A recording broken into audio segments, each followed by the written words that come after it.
Estamos aqui ao vivo, já estamos com o Vili Ribeiro aqui, meu convidado para essa live.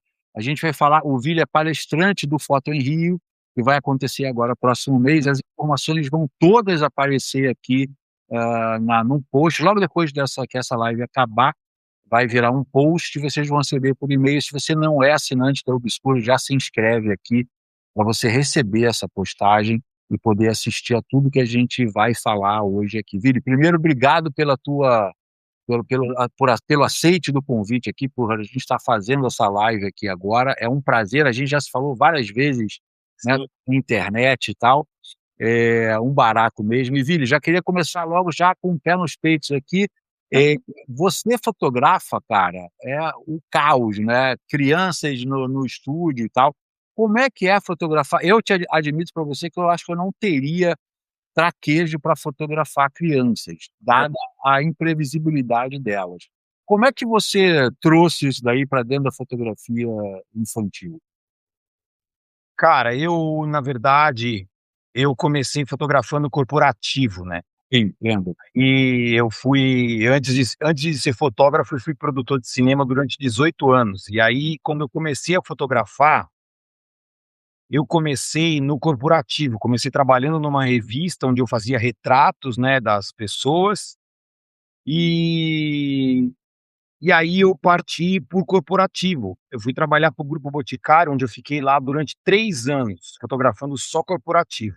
Já estava nessa onda de fotografia corporativa e tal, ou meio que você estava desbravando já esse mercado? Cara, eu estava na verdade, eu não, eu entrei no corporativo, para te falar sinceramente, assim, eu não sei nem como.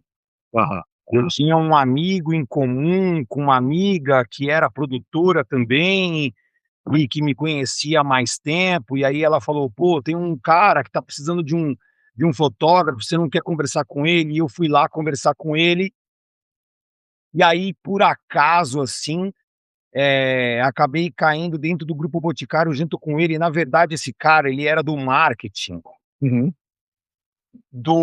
de quando estava começando a Eudora. lembro, aham. E aí eles começaram com essas coisas e eles queriam um registro do início da Eudora, e nem chamava Os bastidores, né.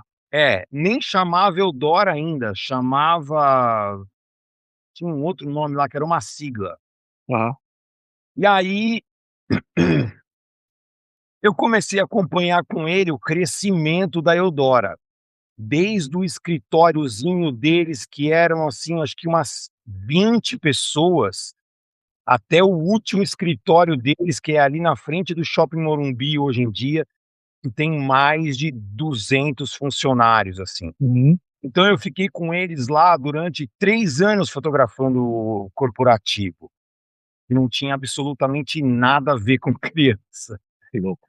E aí um dia eu conhecia uma produtora e ela me convidou para fazer um ensaio de infantil. E aí eu fui, assim, meio que, não dá para dizer contrariado, mas foi um pouco, vai, assim, falei: "Ah, vamos lá". Para mim, toda a experiência como fotógrafo era válida naquela época, ainda mais porque eu estava começando, né, a fotografar. Uhum. Você é aquela paixão, né, que a gente tem, né. Exatamente. E aí ela produziu para mim, junto com uma estilista e mais um maquiador, 2 ensaios, e iam acontecer no mesmo dia. Ia acontecer um ensaio na parte da manhã e um ensaio na parte da tarde. O ensaio da parte da manhã, eu tinha uma participação uma participação maior no criativo, assim, e a Uhum. parte da tarde era um criativo dela com a estilista. E aí, cara, é estranho falar, mas, assim, foi uma coisa meio amor à primeira vista, assim, sabe. Ah, bateu o olho e gostou? Porque eu fiz o primeiro ensaio, que foi o da parte da manhã, e o resultado daquilo, olhando ali, porque eu sempre fotografei plugado no computador. Eu não Aham, sou aham. fotógrafo de fotografar no cartão da câmera, assim, sabe. Uhum. E eu quando eu era produtor, eu estava produzindo para alguns fotógrafos já, e eles fotografavam, assim, plugados no computador.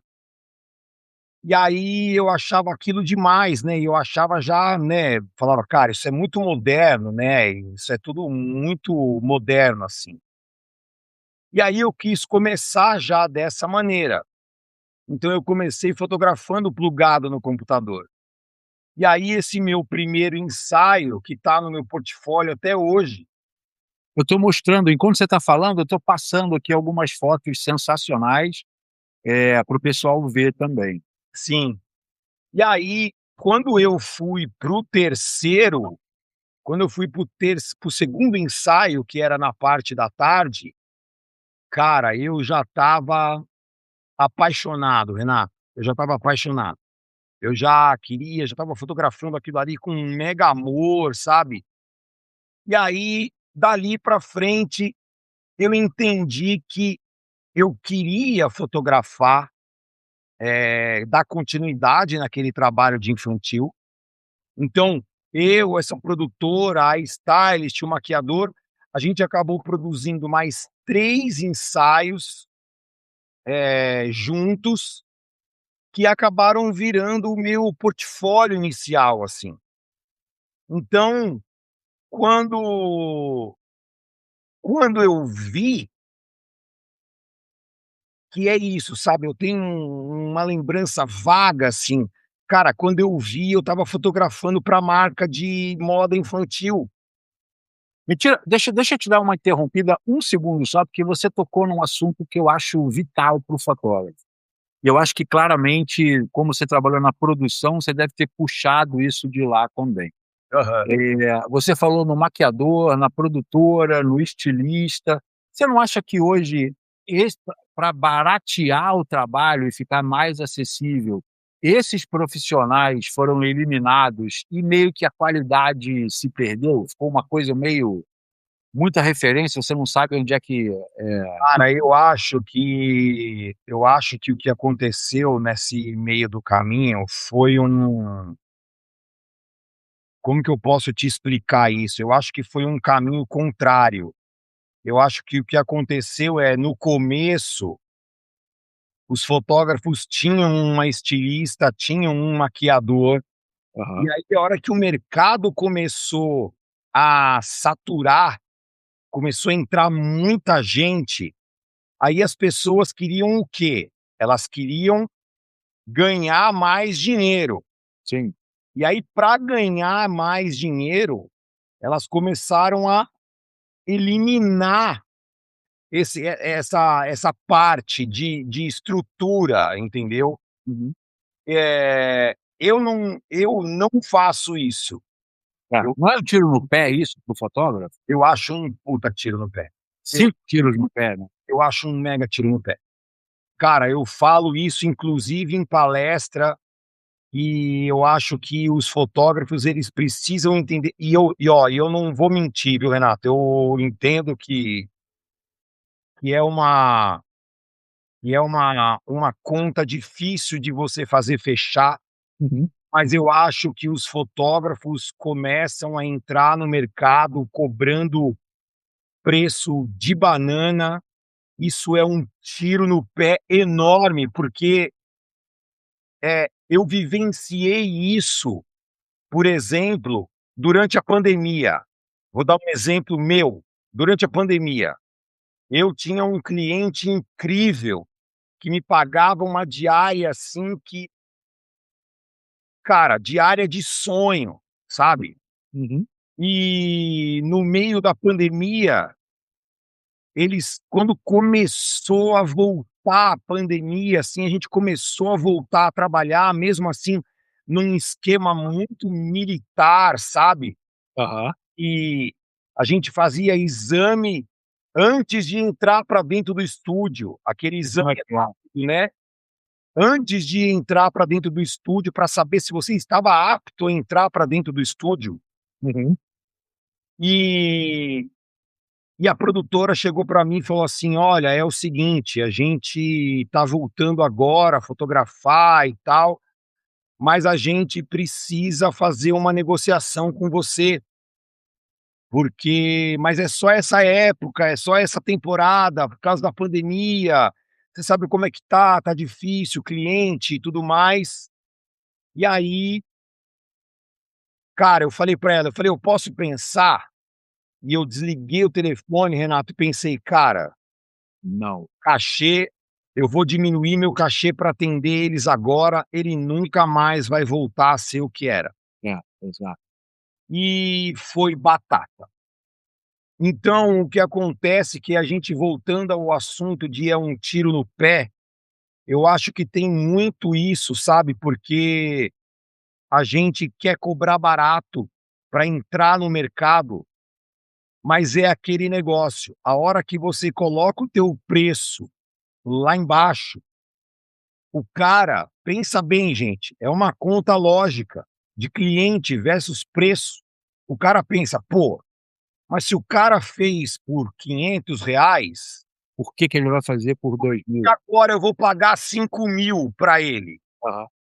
Ele fez por 500 já, então para que que ele vai fazer por 5.000?". Então, hoje em dia, essa negociação toda de valor, ela tá nesse âmbito de valores surreais de negociação, justamente por causa disso.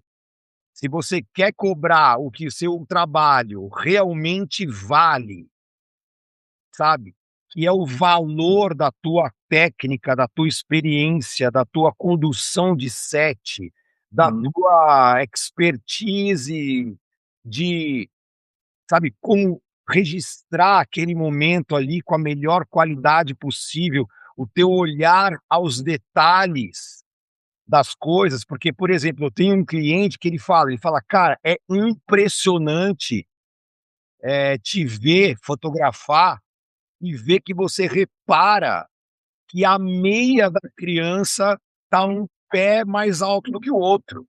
Isso vem da tua época de produção também, né, de estar chupando isso de todas. Cara, eu acho, Renato, que isso veio realmente com eu acho que isso não veio da minha época de produção, sabia? Eu acho que não vou negar essa informação dentro de mim, mas eu acho que tudo isso veio, de tanto prezar pela qualidade do trabalho que eu estava fazendo, Uhum, uhum. sabe? Eu acho que eu não queria, deixar o meu trabalho e eu assumo aqui para você que, cara, eu tenho um nível de toque, sabe, altíssimo. É isso, eu sei o que que é isso. Um nível de toque altíssimo, então, para mim, eu olhar a criança ali num sabe, dar aquela escaneada na criança ali, e ver que ela tá com uma meia mais alta do que a outra, e deixar aquilo passar, Aham. mim é quase uma missão impossível, sabe. Porque também depois quando você vê a foto, todo mundo elogia, mas você não consegue ver outra coisa senão aquele detalhe, aí você fala assim: "Pô, mas 1 milímetro, mas não, mas eu só consigo ver". Eu não consigo, cara, camisa dobrada assim, Renato, camisa dobrada assim, ó, você vai fazer foto de adulto, de corporativo, a camisa do cara tá dobrada. Cara, eu paro aonde eu tiver pra ir ali arrumar aquilo, sabe. Mas Então, olha só, deixa eu te cortar de novo aqui, é uma troca, tá. Você não acha também que esse tempo todo que os fotógrafos aceitaram baixar o preço e tal, também, deseducou os nossos clientes e a situação ficou 2 vezes mais difícil agora? com certeza absoluta, com certeza absoluta. O tanto o fotógrafo quanto os clientes, eles não têm dimensão do que poderia ser feito caso essa produção não fosse feita, correto? Exatamente, exatamente.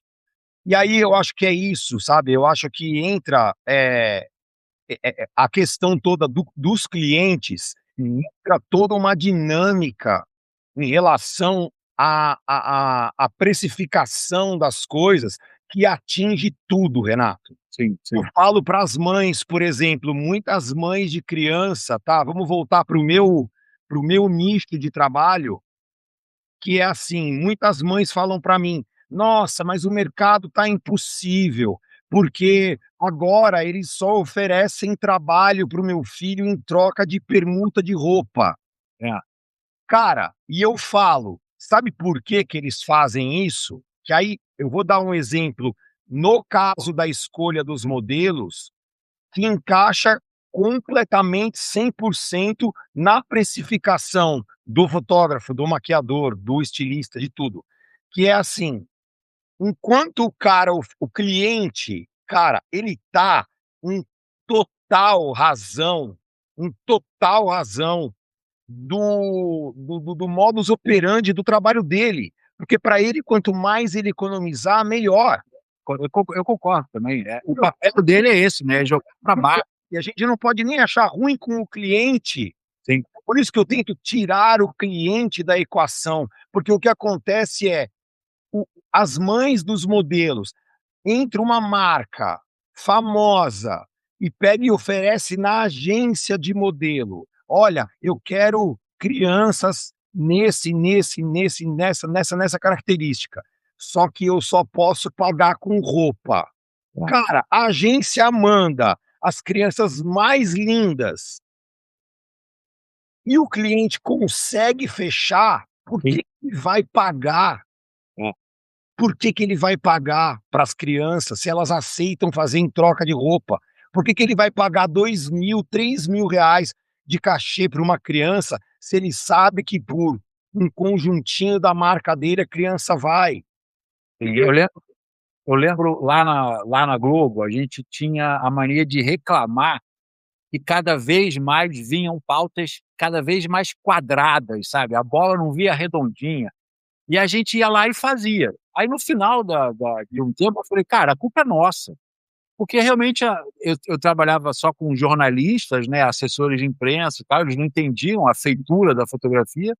E aí chegava uma hora que eu falava, mas vem cá, você não faz em 2 minutos? Para que você precisa de meia hora? Eu falei, não, cara, mas eu faço em 2 minutos, que é assim, no extremo do extremo. Eu falei, cara, imagina, uma vez a gente estava com a Juliana Paz na Austrália. E aí falou, não, porque tem que ir rápido. Eu falei, cara, eu tô na Austrália com a Juliana Paz, tá um dia lindo, uma luz maravilhosa, custa você me entregar? Se em 2 minutos eu tô entregando essa foto aqui, e tem uns vídeos onde eu tô, vai lá, pra lá, imagina o que que sairia em 30 minutos, eu não tô pedindo nem 5 horas de sessão, não. 30 minutos, cara, vai pra cá, olha ali, né? Com calma, para tudo se acertar e tal. E é isso que você falou, né? O mercado inteiro tá jogando contra e tendo resultado. Assim, então, tá ótimo. Foi isso, é exatamente isso. Enquanto eles continuarem, é aquele negócio, Renato. A gente é profissional. Você sabe que, por exemplo, você vai pegar um retrato como a Juliana Paz, você vai pegar e vai fazer o teu melhor, com a melhor qualidade, vai entregar toda a tua experiência, porque não interessa a você entregar um resultado ruim. Total, total.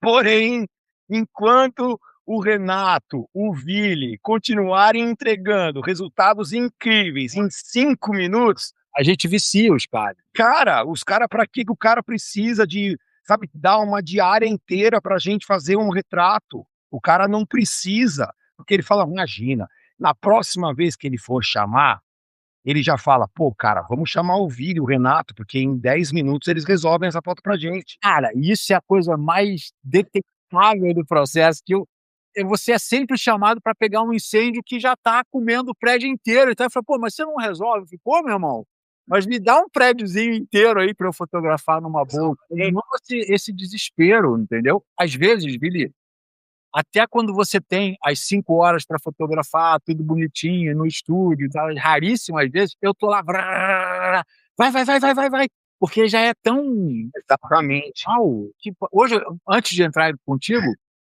eu estava numa reunião com uns projetos que eu estou lançando e tal. Aí a menina que me chamou para a reunião falou: Renato, você está hiper acelerado, cara. Você está com medo, você está colocando medo no outro cara da, da reunião. Eu falei, pô, você não posso fazer nada, cara. Vocês não têm tempo nem nada. Eu falei, pô, por que que eu tô nessa aceleração toda se tá tudo mais calmo, se tá tudo tranquilo? Exatamente, e é isso daí.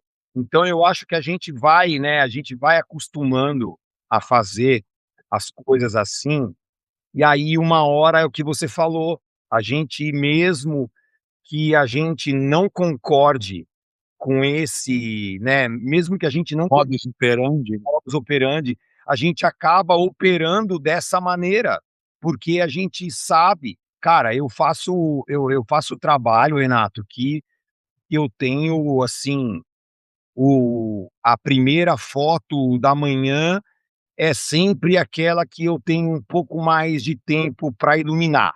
Uhum. Quem decide chegar antes sou eu. Aham. Eu decido chegar antes, para ter um tempo maior, né, de preparação daquilo ali, então eu prefiro chegar antes. Mas durante o dia, aonde as fotos precisam ir mudando de lugar e a luz precisa ir mudando, cara, a luz, o set, ele vai ficando pronto cada vez mais rápido. Exato, exato. Sabe? E eu para te falar a verdade, eu não sei, como você disse agora, eu não sei te responder quão melhor ficaria aquela foto, É, não tivesse iluminado aquela foto em 5 minutos ao invés de 1 hora, é, é. sabe? Eu não sei te responder, porque eu não tive essa chance. Eu sei, você nunca teve 5 horas, né, para fotografar. Ah, legal, tal. Eu nunca tive essa chance de repente, combinar uma foto que você possa ter, vai, que seja, cara, que já é um puta luxo, que Sim. seja meia hora, É, sabe, é. meia hora para iluminar, para fazer um teste, para, sabe, para mudar, para medir e tal. Porque eu falei para medir, agora eu já lembrei de você, porque eu assisto muito seus vídeos no YouTube. Obrigado. Eu sou daqueles que ainda usa fotômetro, tá? Tá. Não, mas ô, Vili, eu não sou contra o fotômetro não, cara. Muita gente fala: "Ah, Renato, não odeia". Eu só peço que os fotógrafos entendam o que que o fotômetro está medindo, entendeu? Que muita gente usa aquilo dali, mas não sabe o que está acontecendo. Eu falei: "Cara, você precisa entender isso daqui, porque tem uma lógica por trás desse aparelho, né".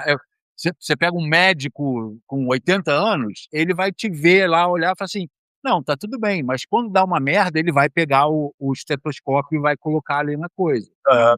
Então a gente que já está ali fotografando, a gente já tem a manha, ele põe aqui, põe ele vai ali e tal, não sei o quê, mas quando dá cagada você vai, e eu digo que, só para explicar, né, pra galera que está vendo e tal, os flashes portáteis, cara, da mesma forma que a sua câmera tem um fotômetro, o flash portátil também tem um fotômetro. Então, se você entende o que está acontecendo ali, depois para você migrar para o fotômetro de mão, né, do estúdio, fica infinitamente mais fácil. Mas essa tecnologia, cara, foi perdida pelos fatores. No meio dessa loucura da perda do figurino, da maquiagem, da produção e tal, se perdeu também essa tecnologia. Eu me ressinto um pouco daquilo dali. E eu faço também uma provocação. Eu falo, não precisa do fotômetro, para ver se o cara dá uma despertada. Mas eu tenho um fotômetro, eu uso aqui, tá aqui. Cara, eu sou um fotógrafo de fotômetro, cara. Eu meço tudo, eu meço tudo. Pelo Aham. menos principalmente quando tem um set que tem, muito mais de uma fonte de flash, né. Não, total, Às total. vezes eu tô num set desses de criança que tem 5, 6 flashes ligados. Cara, eu acho que o fotômetro ele é uma ferramenta, assim, Total. fundamental, sabe, para você entender o que é que você quer, o quanto que você precisa, o quanto de diferença tá dando de brilho de uma luz para outra, para você saber exatamente como pintar aquela cena ali, que na maioria das vezes é o que eu acabo fazendo, sabe. Mas você já caiu direto no estúdio com tocha de estúdio, né, você não passou muito para o flashinho, foi? Não, não passei pelo flashinho. Então, eu acho isso legal, cara, e por isso que eu sou tão apaixonado pelo flash. Hoje, eu admito para você que eu entendo isso que você está falando, mas como eu vim muito do flash, né, lá no trabalho eu me viciei totalmente no flash, todo esse esquema de iluminação que você fala, botar 5 luzes e tal, não sei o quê, eu monto a primeira E todas as outras, elas são frações dessa Mas, Renato, é exatamente isso. então já tá meio que tudo na cabeça, sabe? Aí Eu dou mentoria, né, de fotografia, e assim, eu vou dar um spoiler da minha mentoria aqui. Eu começo a história toda, porque a minha mentoria ela é muito mais sobre uma mudança eh, pensamento, de comportamento fotográfico do que simplesmente uma mentoria de técnica fotográfica. uhum, E eu começo a história toda exatamente do jeito que você falou. Cara, você vai primeiro vai começar a dominar e deixar a luz principal a mais linda possível. É uma cabeça, uma. O resto, cara, é uma premissa da minha mentoria. O resto tá no que você enxerga. é. Você vai fazer a primeira luz, a primeira luz tá linda, cara, tá na posição linda, na potência certa, no lugar certo, não sei o quê. Cara, o resto, você faz o primeiro clique, o resto ele vem orgânico, sabe. Ele vem orgânico, ele vem ali, você sabe que precisa de um brilhozinho ali, É fluido, né? é fluido, exatamente, é sem sofrimento, cara. Exato, exato. Você deixa de sofrer por causa disso, sabe. Eu falo exatamente isso, cara. Eu falo: "Cara, a foto já tem sofrimento demais. A técnica não deveria ser para você ser mais uma carga de sofrimento", entendeu? É a cliente que atrasa, é o preço, é a maquiadora que está passando mal, a modelo que está enjoada, sei lá. Eu falo: "Cara, já tem muita coisa para você controlar. Deixa a técnica ser uma coisa para você ter o mínimo de prazer ali também na hora da foto". Inclusive eu tô aqui com você, falei de você num podcast meu, e falei né, porque eu sempre falo, porque assim, não é que é que aí precisaria fazer mentoria comigo para entender aonde é que eu quero chegar, sabe. Mas eu falo que, o pulo do gato da minha fotografia, quando eu entendi isso que eu ensino durante minhas mentorias, sobre o poder que você tem só no teu olhar, eh, isso foi o que mudou minha fotografia, sabe, de Uhum, uma fotografia pobre para a fotografia que eu tenho hoje. uhum, E eu sempre falo que a técnica, para mim, na minha visão de fotógrafo, que cada um tem a sua, a técnica para mim, ela não é a coisa mais importante. aham. Ela não é o mais importante. A técnica, ela vem depois do teu sentimento, depois do teu olhar, depois de, sabe, de muita coisa vem a técnica.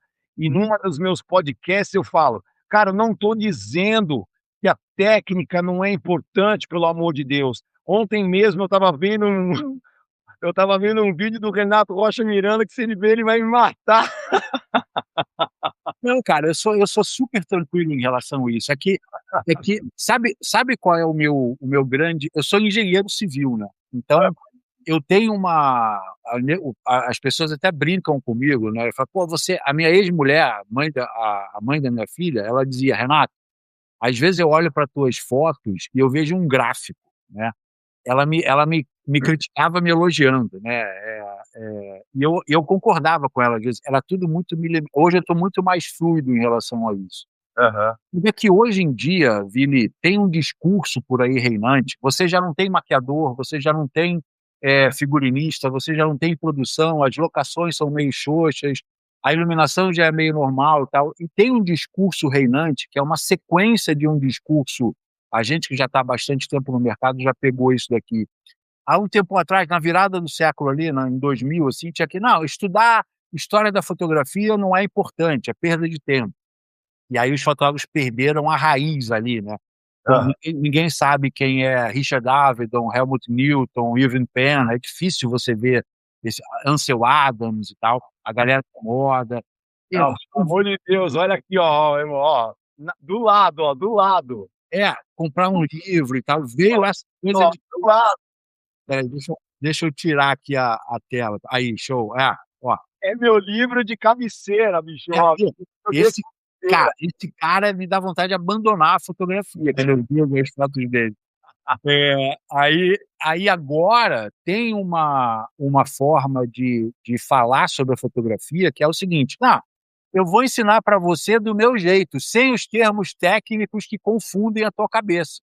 E eu falei: "Não, cara, esse discurso ele precisa de um limite, porque senão o fotógrafo perde completamente qualquer tipo de referência". Eu falei: "Não é o termo técnico que machuca a tua cabeça, é exatamente a ausência dele que machuca a tua cabeça". Aham, E não tem como. Aí ontem, por acaso, eu até tive meio que um debate, uma discussão pelo Instagram, que um cara explicando uma coisa e eu falei: "Você está explicando errado".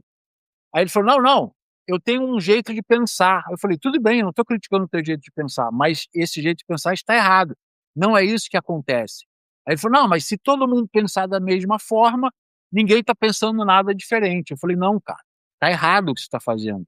Você não pode, se você está se propondo a ensinar, você não pode ensinar dessa forma". Ele falou: "Não, mas é que eu tenho um jeito mais fácil de ensinar". Eu falei: "Não tem outro jeito mais fácil de ensinar do que o correto. Você não está ensinando". E hoje o que você mais vê por aí, não estou criticando ninguém nem nada, são fotógrafos, cara. Às vezes eu dou também as mentorias, as aulas e tal, e eu falo: "Cara, esse cara não sabe nada de fotografia, nada de fotografia". Eu não sei se você já reparou isso, da técnica fotográfica, talvez ele saiba sobre a estética fotográfica e tal, mas eu não sei se você já reparou também, muitas vezes eu recebo fotos, né, das comunidades e tal, que eu frequento, cara: "Que você acha, Renato? Olha só, tá lindo". E aí você vê realmente que ele fez uma iluminação maravilhosa, mas a meia tá torta, o terno tá todo dobrado, a maquiagem tá ruim, a pose é sempre corporativo, o cara tá sentado tomando um café. Aí eu falei: "Cara, por que você está botando essa pose?". Ou então ele não sabe como é que ele fotografa um terno, uma pessoa de terno. Aí você vê que a imagem está corretamente iluminada, mas falta exatamente isso que eles eliminaram. E aí eles reclamam muito o seguinte: "Não, a minha direção é que é fraca". Eu falei: "Não, cara, não é, a direção é incapaz de resolver os problemas que a maquiagem, o figurino e a produção deveriam responder.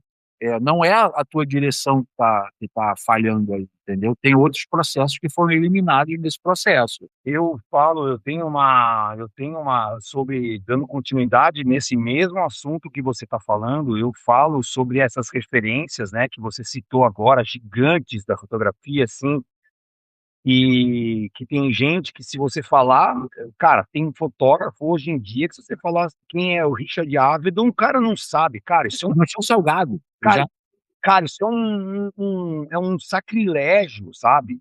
E eu tenho uma frase, cara, que eu falo muito na minha mentoria, que é o seguinte: "Olhar pobre, foto pobre". É, é, é, Um cara tecnicamente incrível, é. foto pode ser tecnicamente incrível, tua luz pode estar o mais bem posicionado do mundo, cara, se você tiver um olhar fotográfico pobre, tua foto vai ser pobre. Sim. Não adianta, cara, não adianta eu te dar o melhor equipamento do mundo, entendeu? Te dar um kit de Broncolor com uma Hasselblad, uma Phase One, se você tiver um olhar pobre, tua foto vai sair pobre Uhum. com equipamento de milhões, É. entendeu? Então as pessoas não entendem que essa toda essa bagagem que a gente trouxe, cara, Renato, eu falo para todo mundo, cara, eu devo ter gasto, e eu acho que se eu fizer essa conta, eu vou ter certeza, eu devo ter gasto mais um livro de fotografia do que um equipamento durante a minha jornada toda. Eu nem quero fazer essa conta, cara, eu nem quero fazer essa conta. Não, é sério, cara, eu gastei muito em livro de fotografia, sabe? E graças a Deus eu vejo que hoje em dia, assim, eu pego certos ensaios meus e eu vejo traços, sabe, de, cara, referências que eu vi há muito, muito, muito tempo atrás, sabe. Total. E outra coisa como que eu posso te dizer, a referência do visual que você pode transformar em outra coisa, sabe. Você entender, cara, durante minha mentoria eu instigo muito isso nos fotógrafos, sabe, Renato. É transformar grandes referências no seu nicho, independente do nicho que você fotografa. Sim. Porque as pessoas têm uma coisa do tipo: "Ah, mas eu não vou ver Eve Pen se eu fotografo grávida. Eu não É, vou ver, Richard Avedon, que era um fotógrafo de moda, se eu fotografo corporativo". Cara, transforme. você deveria ver justamente porque você fotografa grávida, porque você faz corporativo, é universal, né, Universal, cara, aquilo ali, a riqueza que esses caras te trazem, o entendimento que eles trazem de olhar, sabe, do quanto eles enxergavam com um equipamento completamente rudimentar na época. zero automação, luzes completamente brancas, um horror e tal. Caras são lendas da fotografia e fotografavam com câmera, sabe, com Rolleiflex. É. Que, cara, se você der na mão de um cara hoje em dia e falar: "Enquadra aquilo ali pra mim", o cara vai ficar 1 hora entortando ela pra lá e pra cá até entender, sabe, é surreal, sabe. Eu acho que a gente não pode perder, gente, a raiz da coisa. O encanto, né, cara, esses Hoje um cara de, sabe, 1900 e bolinha, é até hoje o maior fotógrafo da história. agora, deixa eu pegar esse gancho que você botou, o que que você acha que mudou dessa a gente já falou dessa perda, assim, mas quando você vê essa fotografia mais lenta, né, uma slow photography e tal, com muita produção e tal, e quando você vai para as mídias sociais que precisa ter uma velocidade, talvez uma simplicidade, o que que você acha que mudou dessa fotografia para essa fotografia mais atual, que não é uma imagem e mais sim um fluxo de imagem o tempo inteiro? O que a gente estava falando no começo, cara, perdeu-se o cuidado aos detalhes. Porque Hum, o cara sabe que o cara vai pegar uma foto que você ficou 4 horas e o cara vai pegar no telefone e vai fazer assim, ó, 3 segundos. 3 segundos dura aquilo ali. Então o que que importa a meia tá uma mais alta que a outra? O cara não vai passar por aquilo ali, sabe. Então eu acho que isso, Renato, faz parte, de uma cadeia que ajudou a cair o valor, cara, que isso pra mim é uma coisa que eu não me conformo. É uma coisa que eu não me conformo. O mundo inteiro hoje em dia passa um tempo enorme numa rede social, vendo fotografia, e a fotografia perdeu um valor. É, isso é incrível, né, cara? A gente É incrível, sabe, uma coisa que hoje devia valer milhões. não, é o elemento mais valioso da internet, uma imagem de impacto, e os geradores de imagem, eles não têm valor nenhum. Exatamente, exatamente. Isso para mim é uma coisa que não entra na minha cabeça, sabe, como é que isso, eu não consigo chegar no você vai puxando esse fio de meada, eu não consigo entender como é que um fotógrafo que antigamente vai na cara, na época de Bob Wolferson, esses caras ganhavam diárias de R$ 80.000. É. O que que aconteceu, cara? O que que aconteceu com os clientes, bicho? Sabe por que que eles sabe por que que eles perderam completamente? E eu não tô falando de preço, sabe, eu tô falando de valor, Sim, sabe. sim. E o valor disso se perdeu imensamente, isso pra mim é uma loucura, dói no coração, sabe, ver essa. Deixa eu te fazer uma provocação que até o Rafa, eu não sei se ele está aí, o Rafael ele tem ele é fotógrafo de filme lá nos Estados Unidos, ele mora em Nova York, e ele faz uma provocação também, até publiquei ontem lá na Obscura, né. Ele acha que a IA, ela está vindo, e eu sinto isso também, que a IA está vindo para voltar essa valorização, para recuperar essa valorização do trato manual. Te explico. Como tem muitos fotógrafos fazendo clichêsões normais, a IA se apropriou disso e também já está fazendo várias fotos clichêzão também normal, tal.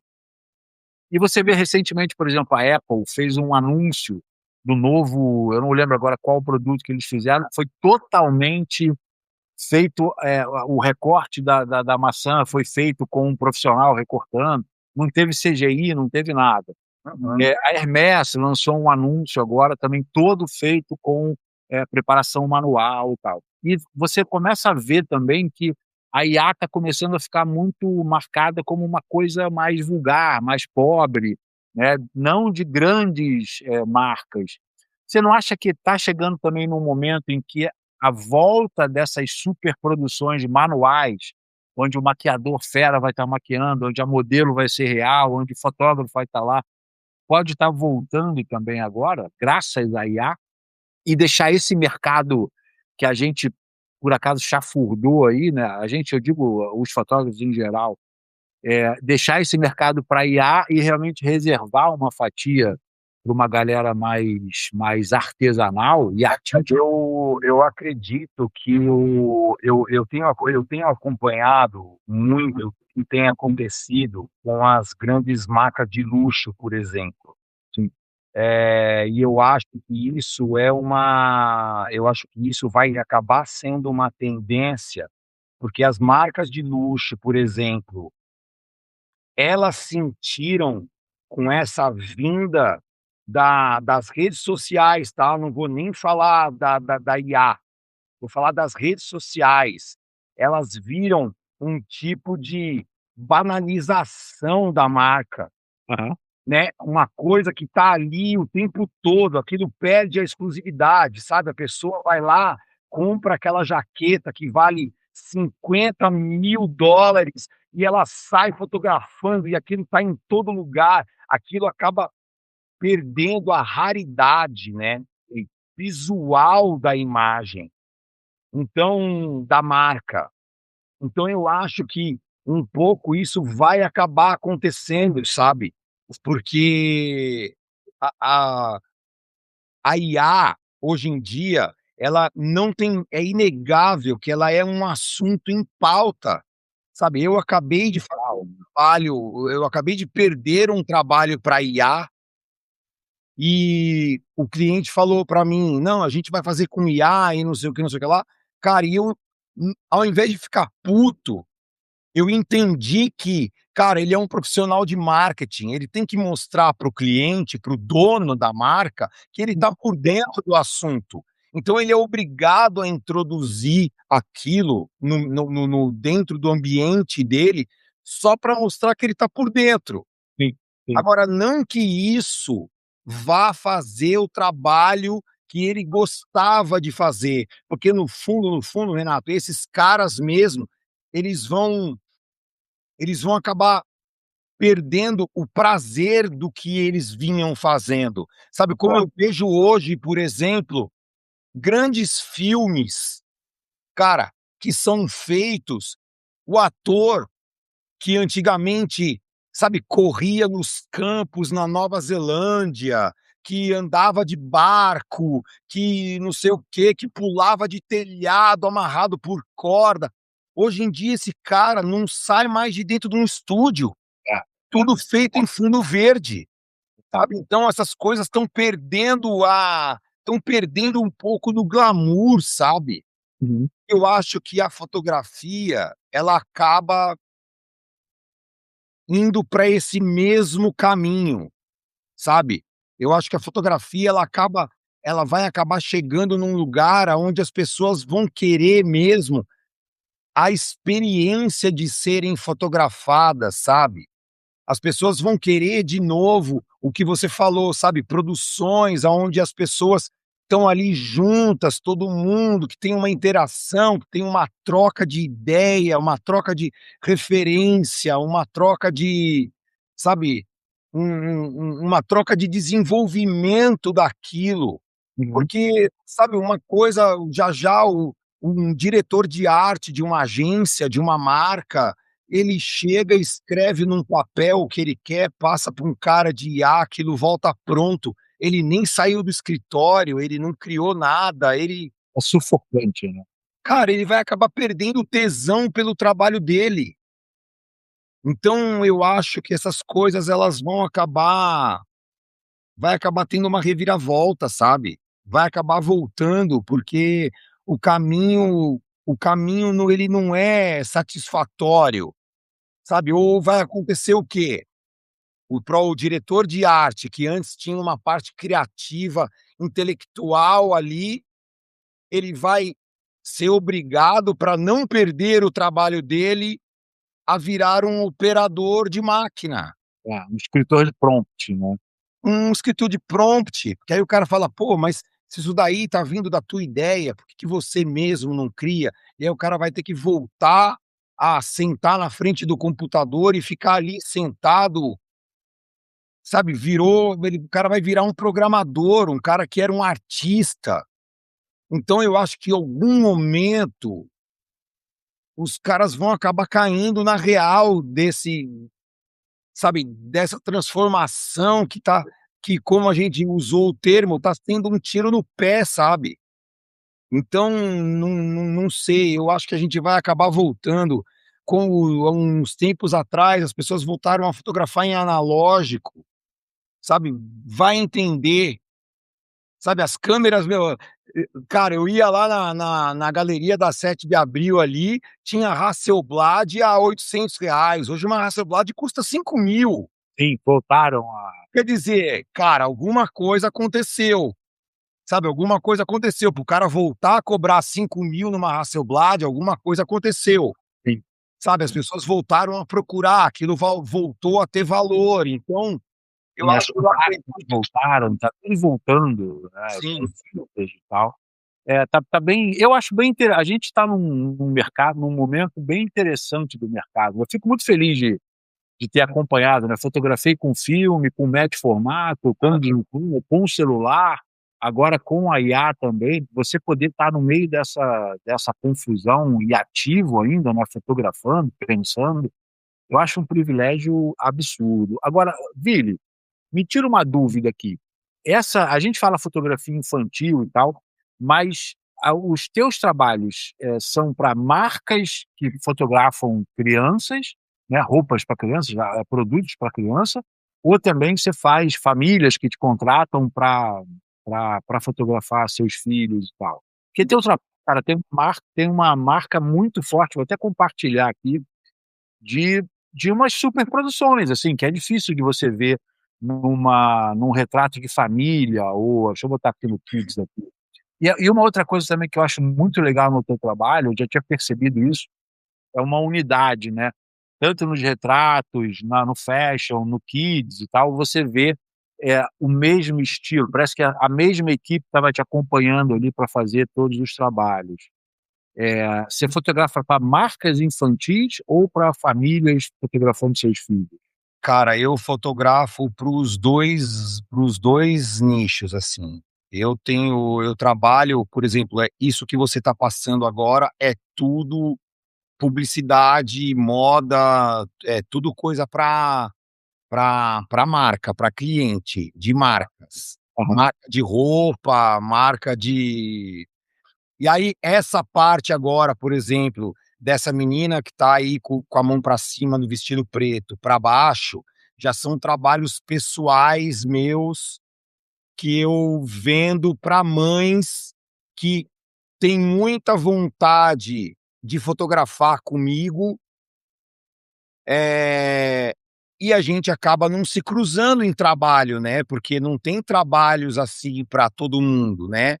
Então eu abro diárias de foto, para atender famílias, para atender crianças que querem ter um material de qualidade, num formato editorial, hum, com o meu olhar e o meu cuidado, porque independente, Renato, se eu estou fotografando para um cliente grande ou se eu estou fotografando para a mãe de uma criança, o meu carinho e a dedicação e o amor aos detalhes, a tudo isso que eu falei até agora, ele é o mesmo, sabe.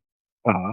Então, eu continuo fazendo foto, eh, tanto para marca quanto para crianças que me contratam para fazer ensaio, com o mesmo amor, com o mesmo cuidado, com o mesmo profissionalismo. E aí eu vendo isso, né, ensaios, como, por exemplo, agora no dia 2 de maio, eu tenho um ensaio meu que é pessoal meu, que eu Uhum. tô vendendo para mães de crianças e que ele cara, tem gente do Brasil inteiro que vem para São Paulo. Cara, isso para mim é um privilégio enorme, sabe. Tem gente que vem de Porto Alegre, que vem de Curitiba, que vem do Rio, que vem de BH, que vem de Goiânia. Então, gente que vem de tudo quanto é lugar para fotografar os seus filhos comigo, nesse dia de ensaio. Deixa eu te dar tirar uma dúvida também. Você acha que esse estilo de fotografia, ele ele só consegue ser reproduzido numa grande cidade como Rio, São Paulo e tal, ou qualquer outro, tô sendo um pouco advogado do diabo aqui, mas ou em qualquer outra cidade de média a grande e tal, você consegue, fazer Ah, alguma coisa? eu acho que se você, sabe, tem uma coisa que eu sempre falo, Renato, que é o seguinte: se você for fotógrafo de coração, não importa onde você tá, entendeu? Aonde você tiver, você vai conseguir desenvolver um trabalho, eh, in Minimamente legal, né. exatamente, você vai conseguir desenvolver um trabalho lindo de qualquer maneira. Você tendo, sabe, bagagem, você se dedicando, você tendo boas referências, você sendo um fotógrafo que ama o que está fazendo, você vai conseguir desenvolver esse trabalho lindo, seja onde for, sabe. Aonde você quiser, atuar, na tua cidade, não importa. Você vai acabar galgando esse lugar de destaque como fotógrafo, se você aprimorar o teu olhar, tiver boas referências, estudar bastante, tiver uma boa técnica. Então tudo vai da tua dedicação, sabe. Eu acho que, por exemplo, eu estou em São Paulo, eu acho que com certeza eu, por exemplo, há muitos anos atrás, eu parei de comprar equipamento. Uhum. Ah, eu não compro mais equipamento. Eu hoje em dia, eu trabalho num esquema que aliás é um esquema americano de trabalhar. Cara, Aluga. você não precisa investir em infraestrutura. Você aluga o que você quer, usa e devolve para a locadora.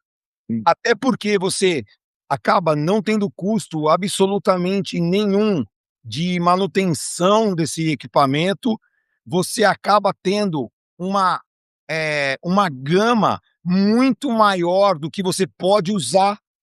Sabe, porque você não é obrigado a ter tudo, então você quer usar um Octa, você quer usar uma sombrinha XL, um Beauty Dish, um difusor diferente, um butterfly, você consegue alugar isso, usar aquilo por um dia, 2 e devolver.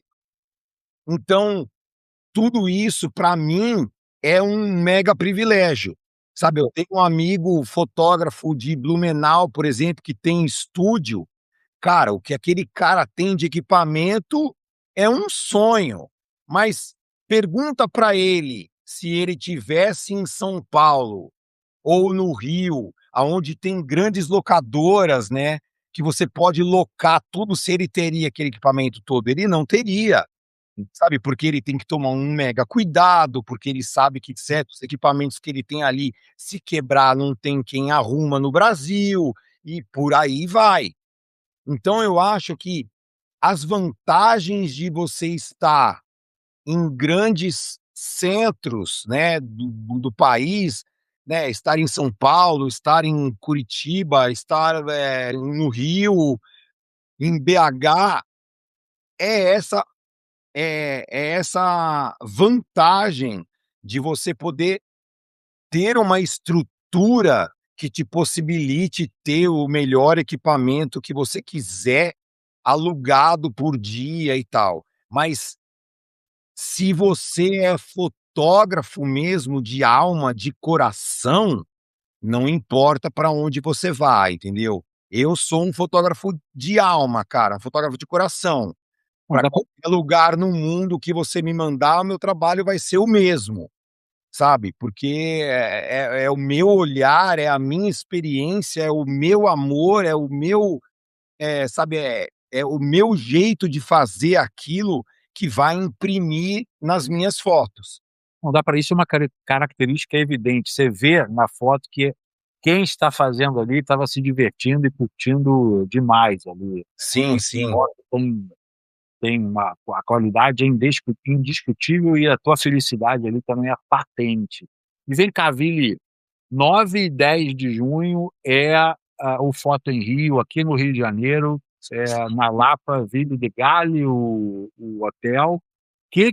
Você está palestrando em qual dia? Eu ainda não sei qual é o dia que eu tô. Eu não recebi a pauta ainda para saber. 9 e 10, Tô. vai ter o evento aqui, um barato, o hotel é maravilhoso, é uma região super central aqui no Rio, tá? O fotógrafo que vai no Foto em Rio, no post aqui vai ter o link para você adquirir o teu ingresso. O que o fotógrafo que está indo lá pode esperar de Vili Ribeiro de escutar a palestra que você vai dar? Cara, eu vou falar inclusive sobre trabalhos autorais. Uhum. Então, eu vou falar muito sobre eu separei alguns dos meus ensaios autorais para falar em cima deles, e ali eu vou falar um pouco sobre tudo, sabe, sobre essa essa transformação que a gente estava falando agora de referências que eu tenho nos meus ensaios. Eu vou falar sobre produção, eu vou falar sobre, sabe, sobre direção, sobre luz, sobre como pensar num ensaio autoral, porque eu acho, Renato, que os ensaios autorais, eles, quando você se propõe a ser o seu próprio cliente, sabe, quando você é o teu cliente e você tem que criar algo que seja grandioso e que seja satisfatório para você mesmo, isso Uma acaba desenvolvendo um crescimento dentro de você enorme, sabe. Tá. E eu acho que os fotógrafos precisam disso, sabe. Eu tenho visto muita gente com trabalhos, assim, cara, cópia um do outro, É. sabe. Eu acho que as pessoas estão faltando um pouco de personalidade, sabe, tá faltando um pouco de assinatura. Eu falo isso, cara, e os fotógrafos eles ficam pé da vida comigo. Eu falo, não é a IA que está acabando com a fotografia, que está atrapalhando a fotografia. É esse copia e cola que vocês estão fazendo, que você. Outro dia, no meio de uma live, eu falei, ó, vou mostrar para você retratos corporativos. Abri o Google e coloquei retratos corporativos. Vieram os mesmos retratos, fundo cinza, cadeirinha de couro, as mesmas poses, a mesma luz, o mesmo figurino. Aí eu falei: "Cara, não é a IA que está fazendo isso, vocês escolheram um caminho aqui e estão seguindo sempre por esse caminho". É justamente fora aí, né, com os grandes nomes, as grandes referências, que tá o salzinho, o tempero que você vai escutar, não está sendo a IA.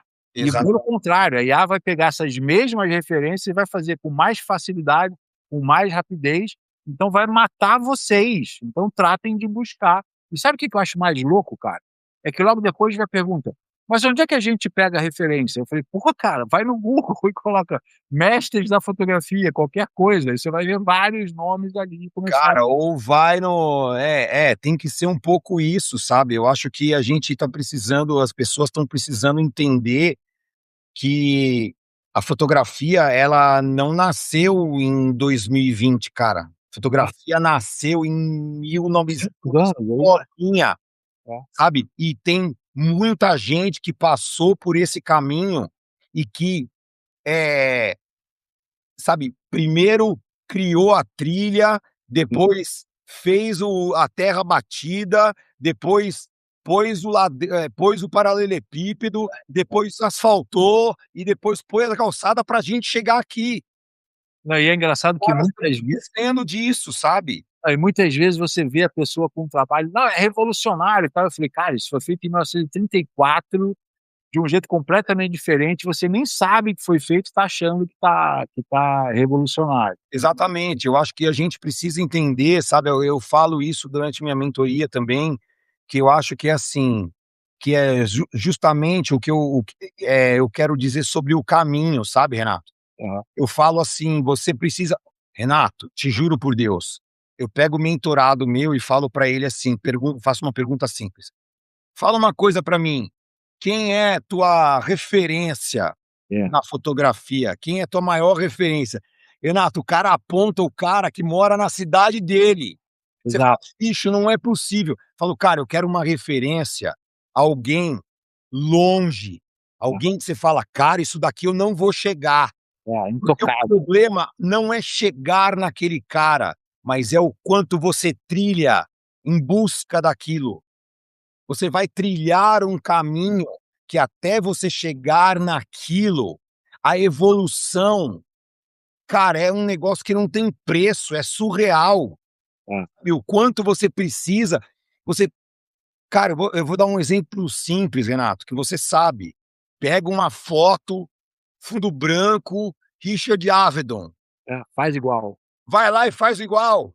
Eu fiz uma vez, foi essa semana agora, um cara lá na comunidade lá da Obscura, ele falou: "Pô, pessoal, eu queria estar testando aqui algumas coisas, umas técnicas novas e tal. O que que eu devo fazer?" Eu falei: "Ah, pega o vídeo do fulaninho, pega o vídeo do fulaninho", essa galera aí do YouTube.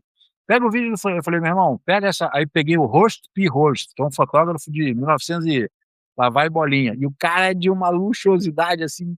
Aí tem uma foto dele que é uma mulher num espartilho e a mulher tá de costas, assim, a foto é ultra sexy, ultra sexy.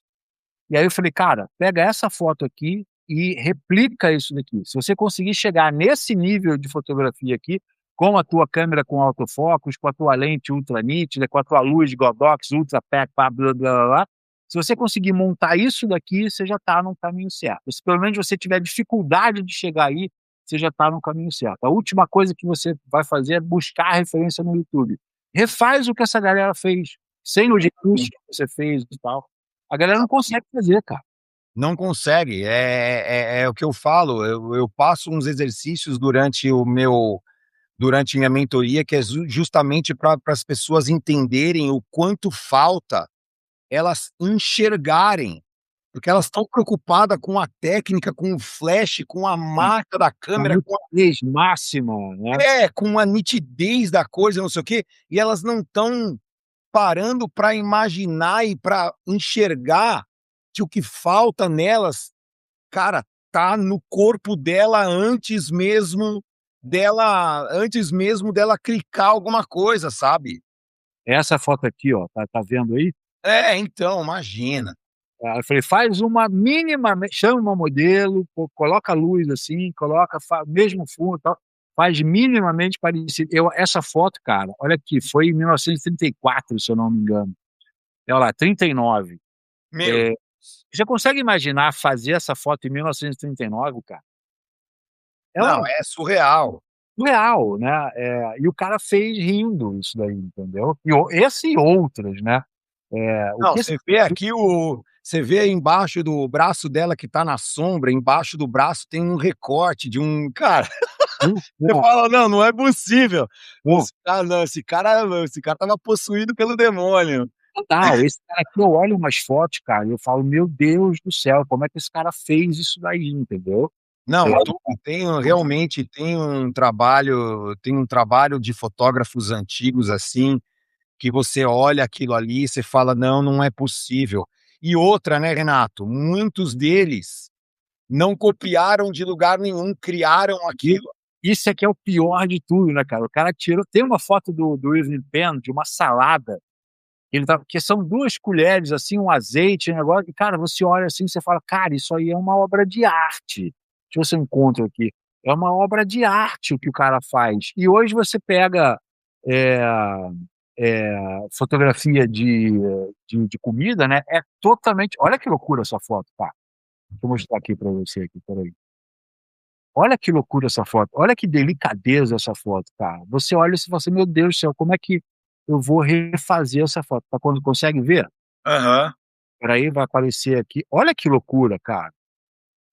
Não, eu Talvez fico imaginando o que ele tinha de equipamento, sabe. Eu fico pensando: "Meu Deus do céu, cara, esse cara pintou isso aí, ele não fotografou, ele pintou", sabe.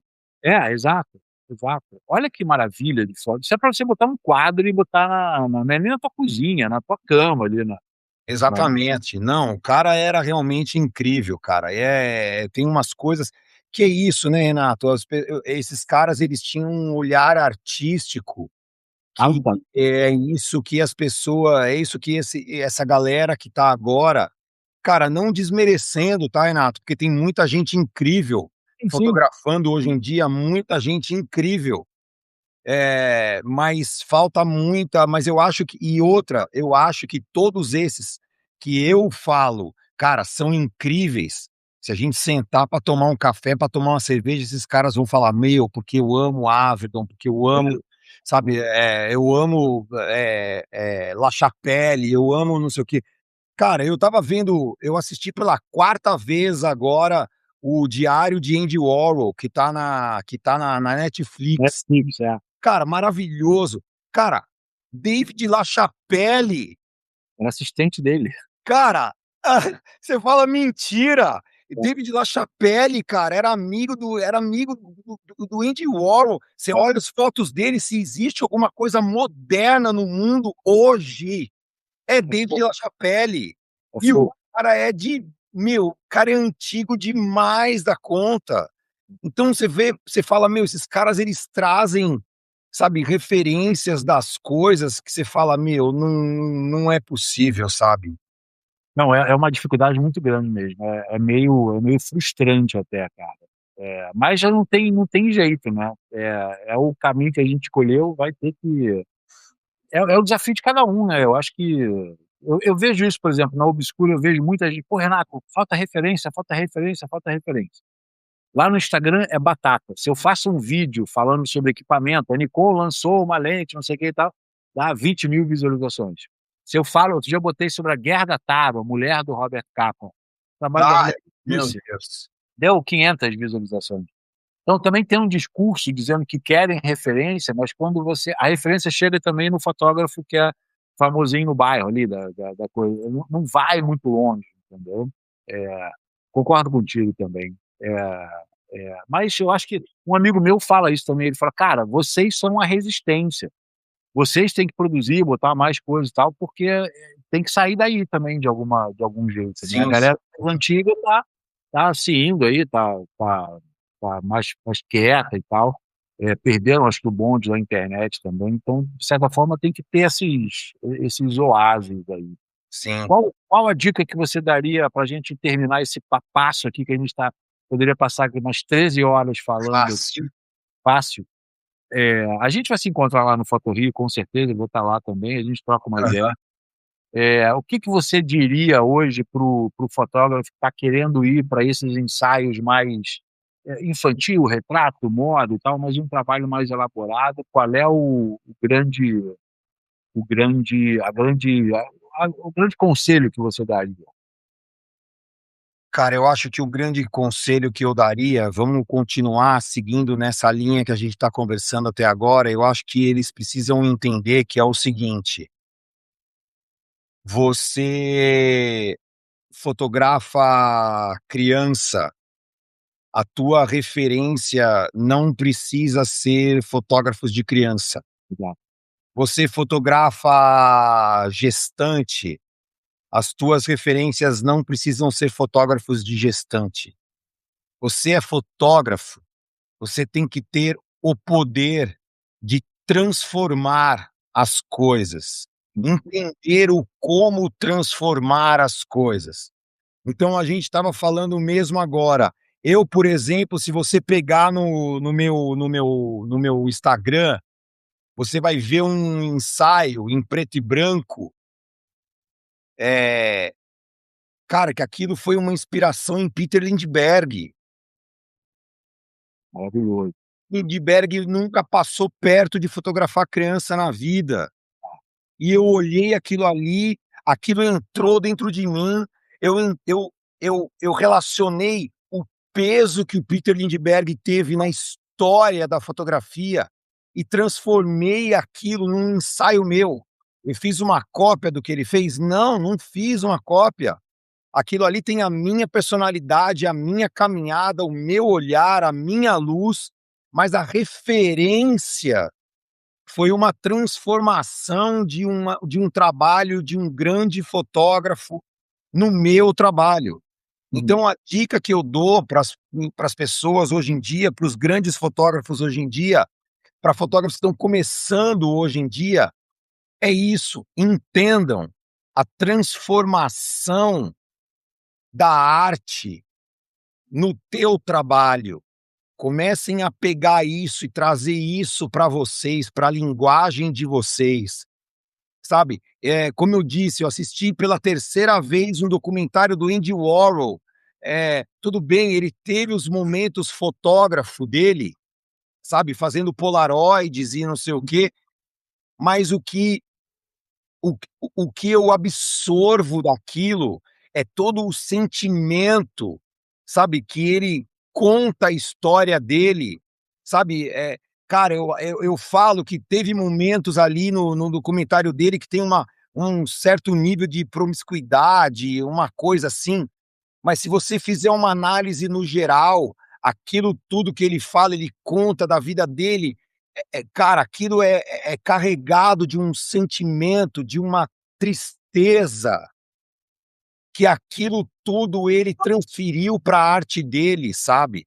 E eu acho que isso a gente precisa resgatar e fazer isso com o nosso trabalho, sabe, pegar grandes fotógrafos e transformar, sabe, um David LaChapelle num ensaio. Olha só, cara, você não tem, pensa bem você, Renato, você conhece, você é um O cara que Pipo Sarrafo, você não vo pensa você não transforma um ensaio de David LaChapelle num ensaio de bebê, é uma loucura. Loucura, cara, loucura. ali, meu, é Agora, quase a mesma coisa, cara. Transforme aquilo ali, cara, olhar aquilo ali e falar: "Imagina". Cara, procure por aquilo, busque aquilo. A evolução que você vai ter dentro de você, dentro do teu olhar, dentro da tua luz, da tua fotografia, da tua produção, vai ser uma coisa tão gigante até você chegar perto daquilo, que a hora que você realizar o mínimo, você vai ter crescido 10 anos de carreira, cara. não, ia ser um ensaio fantástico, cara, de criança, David LaChapelle ia ser pancada. Não é? Pensa bem, cara, é um negócio colorido pra caramba. Ah, A é. forma Saturadaço, mó crítica social louca e tal, ia ser foda.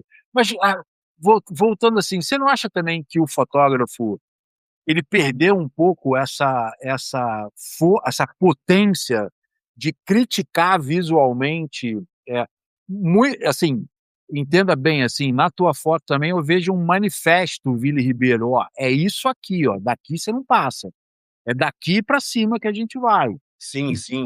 Perdeu essa capacidade. Eu vejo muita gente assim, eu falo isso, né, o fotógrafo é um demolidor. Vocês demolem com as suas imagens, né, e também o ato de você clicar uma imagem, você está matando outras milhares que você deixou não crescer, né, não aparecer.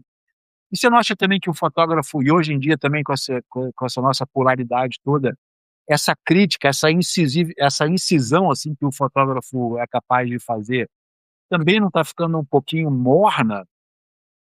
Os fotógrafos ficam com medo de incomodar visualmente também? Exatamente.